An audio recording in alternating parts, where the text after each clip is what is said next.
السلام علیکم ورحمۃ اللہ وبرکاتہ۔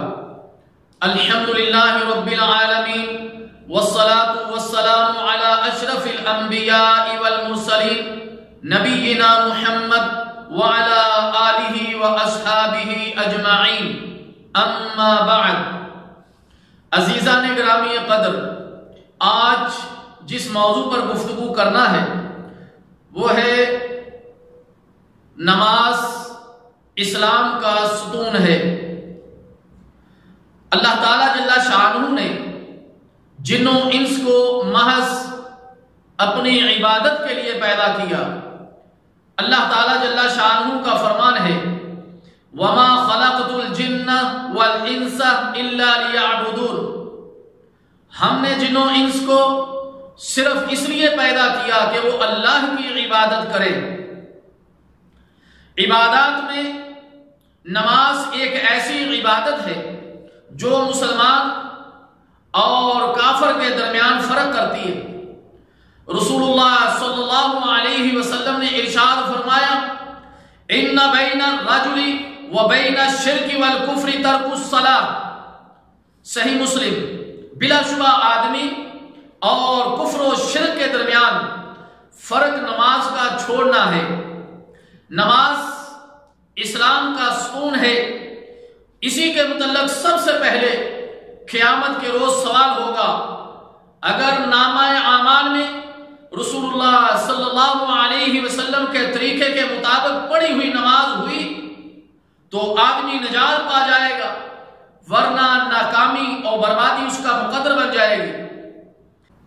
رسول اللہ صلی اللہ علیہ وسلم نے ارشاد فرمایا ان اول ما يحاسب به العبد بالصلاة فإن صلحت فقد افلح وانجح وإن فسدت فقد خاب وخسر۔ سنن نسائی۔ سب سے پہلے بندے سے نماز کا حساب لیا جائے گا۔ اگر وہ درست ہوئی تو وہ کامیاب و کامران ہو گیا، اور اگر وہ خراب ہوئی تو وہ ناکام رہا اور خسارے میں گیا۔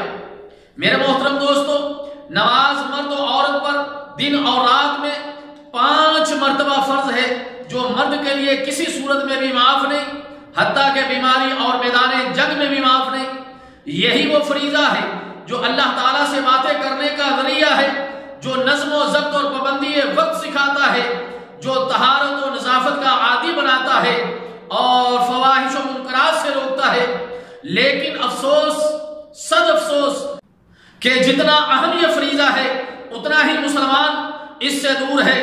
اکثر لوگ نماز پڑھتے ہی نہیں، یا 1-2 پڑھتے ہیں اور باقی چھوڑ دیتے ہیں، اور جو نماز پڑھتے ہیں ان میں بھی زیادہ تعداد ان لوگوں کی ہے جو سنت رسول صلی اللہ علیہ وسلم کے مطابق نہیں پڑھتے۔ میرے محترم دوستو، رسول اللہ صلی اللہ علیہ وسلم کے طریقے کے مطابق ادا کی ہوئی نماز ہی اللہ تعالیٰ جل شانہ کے ہاں قبول ہوگی اور وہی ذریعہ نجات بنے گی۔ اس سے ہٹ کر ادا کی گئی نماز کی کوئی حیثیت نہیں۔ شریعت سے ہٹ کر اگر کسی نے کوئی عمل کیا تو اس کے بارے میں اللہ تعالیٰ جل شانہ کا فرمان ہے عاملۃ ناصبہ تصلی نارا حامیہ، محنت کرنے والے تھک جانے والے لیکن وہ گرم آگ میں داخل ہوں گے۔ میرے محترم دوستو، جس طرح اسلام میں نماز کی بڑی اہمیت ہے، اسی طرح نماز کو رسول اللہ صلی اللہ علیہ وسلم کے طریقے کے مطابق ادا کرنا ضروری ہے۔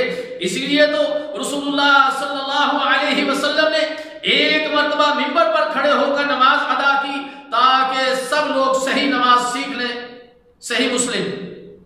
اور پیارے نبی صلی اللہ علیہ وسلم نے فرمایا صلو کما رأیتمونی اصلی، صحیح بخاری، تم اس طرح نماز پڑھو جس طرح مجھے نماز ادا کرتے ہوئے دیکھتے ہو۔ میرے محترم دوستو، اب اگر کوئی رسول اللہ صلی اللہ علیہ وسلم کے طریقے کے مطابق نماز ادا کرنا چاہتا ہے تو اس کو چاہیے کہ احادیث مبارکہ کا مطالعہ کرے تاکہ اس کو پیارے نبی صلی اللہ علیہ وسلم کی نماز کا طریقہ معلوم ہو اور اس کی نماز عند اللہ قابل قبول ہو جائے۔ آخر میں ہم اللہ تعالیٰ جل شانہ سے دعا کرتے ہیں کہ اللہ تعالیٰ امت مسلمہ کو رسول اللہ صلی اللہ علیہ وسلم کے طریقے پر نماز کو سیکھ کر ادا کرنے کی توفیق